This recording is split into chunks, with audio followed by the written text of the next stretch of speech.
ਅੱਛਾ ਬੇਬੇ ਹੁਣ ਤੇਰੀ ਮੈਂ ਗੱਲਾਂ ਰਿਕਾਰਡ ਕਰਨ ਲੱਗਾ। ਇਹ ਬਾਵਿਆਂ ਦੇ ਬੇਬੇ ਕਿੰਨੇ ਘਰ ਸੀ? ਇੱਕ ਆ ਹਵੇਲੀ ਸੀ, ਇਹ ਨਹੀਂ ਮੈਨੂੰ ਇੱਕ ਉਹ ਮੇਰੇ ਘਰ ਦੇ ਸਾਹਮਣੇ ਹੀ ਖੂਹ ਜਿਹੜਾ ਸੀ ਬਾਵਿਆਂ ਦਾ, ਉੱਥੇ ਬਾਵੇ ਰਹਿੰਦੇ ਸੀ। ਅੱਛਾ ਬਾਵੇ ਠੀਕ ਹੈ। ਉਹ ਸੁਣਿਆ ਸੀ ਬਾਵਿਆਂ ਦਾ ਖੂਹ। ਅੱਛਾ ਇੱਕ ਆ ਜਿਹੜੇ ਬਾਵੇ ਨੇ ਇਹਨਾਂ ਦਾ ਉਹ ਖੂਹ ਖੇਤਾਂ 'ਚ ਖੇਤਰ ਸੀ ਬਾਵਿਆਂ ਦਾ। ਅੱਲਾ ਜਾਣਦਾ। ਖੇਤਰ ਦੇ ਵਿੱਚ ਖੂਹ ਖੇਤਰ ਦੇ ਵਿੱਚ ਵੀ ਖੂਹ ਸੀ ਨਾ ਬੇਬੇ, ਉਹ ਜਿੰਦੇ ਜੋ ਉਹ ਡੁੱਬ ਕੇ ਕੁੜੀ ਮਰੀ ਸੀ।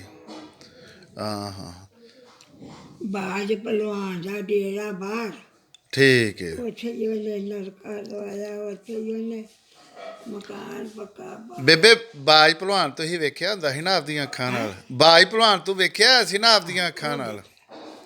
ਬੇਬਿਆਂ ਦੇ ਬੜਾ ਤਗੜਾ ਭਲਵਾਨ ਸੀ ਉਹ ਭਲਵਾਨ।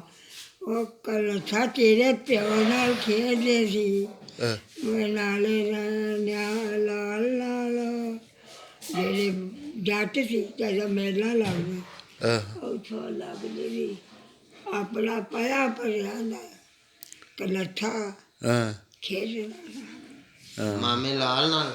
ਮਾਮਾ ਲਾ ਕੇ ਉਹ ਉਹ ਵੱਡਾ ਦੇਖੋਗੇ ਉਹਦੇ ਨਾਲ ਖੇਡਦੇ। ਉਹ ਵੀ ਇਹਦਾ ਪਿਓ ਵੀ।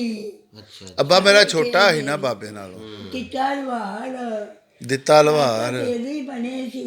ਹਾਂ ਉਦੋਂ ਇਹ ਜਵਾਨੀਆਂ 'ਚ ਸੀ। ਸਾਰੀ ਦਿਹਾੜੀ ਵੇ ਫਿਰਦੇ ਸੀ ਲੁਧਿਆਣੇ 'ਚ। ਜਦੋਂ ਇਹ ਪਾਕਿਸਤਾਨ ਬਣਿਆ ਉਂਝ ਬੇਬੇ ਜੱਟ ਬੜੇ, ਕਰਦੇ ਹੀ ਸੀ। ਬੇਬੇ ਜੱਟ ਬੜੇ ਚੰਗੇ ਸੀ ਸਾਰੇ ਵਿਚਾਰੇ। ਜੱਟ ਚੰਗੇ ਸੀ। ਮੈਂ ਗੁੱਸਾ ਨਾ ਕਰੀ। ਨਹੀਂ ਗੁੱਸਾ ਨਹੀਂ ਮੈਂ ਕਰਦਾ। ਉਹ ਗਰੀਬ ਨੂੰ ਕਣਕ ਪਈ ਆ ਇਹਨਾਂ ਆਖਣਾ ਆਣ ਕੇ ਕਾਰੀ ਕਰੋ ਕਣਕ ਇਹਨੇ ਝੂੰ ਫੇਰ ਜਾਣਾ ਬਾਹਰ ਸੱਚੀ। ਮਕਈ ਪਈ ਹੋਣੀ ਝੂੰ ਫੇਰ ਜਾਣਾ ਬਾਹਰ ਸੱਚੀ। ਉਹ ਗਰੀਬਾਂ ਨੂੰ ਬੜਾ ਦਿੰਦੇ।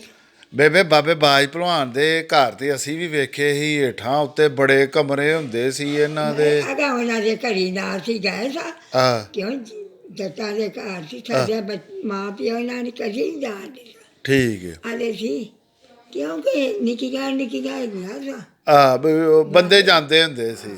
ਠੀਕ ਹੈ। ਮਤਲਬ ਤੁਸੀਂ ਇੱਥੇ ਮਹੱਲੇ 'ਚ ਖੇਡਦੀਆਂ ਸਾਜੇ? ਖੇਤਰਾਂ 'ਚ ਜਾਂਦੀਆਂ ਸਾ। ਠੀਕ ਮਤਾ ਕੇ ਖੇਤੇ ਦੇ ਬਾਬੇ ਬਾਜ ਭਲਵਾਨ ਦੇ ਨਾ ਪੋਤਰੇ ਪੜੋਤਰੇ ਹੈਗੇ ਨੇ, ਮੇਰੇ ਨਾਲ ਗੱਲਾਂ ਕਰਦੇ ਹੁੰਦੇ ਨੇ ਸਾਰੇ ਬੇਬੇ। ਉਹ ਅਸੀਂ ਜੀਨੇ ਅਗਲੀ ਵਾਲੇ ਧੱਕੇ ਖਾਂਦੇ ਨੇ। ਸ਼ੁਕਰ ਬੇਬੇ ਤੇਰੀ ਹੁਣ ਉਮਰ ਕਿੰਨੀ ਹੈ? 93 ਕਿ 95 ਸਾਲ ਹੋ ਗਈ ਹੈ? ਇੰਨੀ ਕੀ ਹੈਗੀ? ਕਿਵੇਂ ਆਇਆ 50 90 90 90 ਤੋਂ ਕੋਈ ਜੋ ਉੱਤੇ ਹੋਵੇ। ਇੰਨੀ ਉਮਰ ਹੈਗੀ।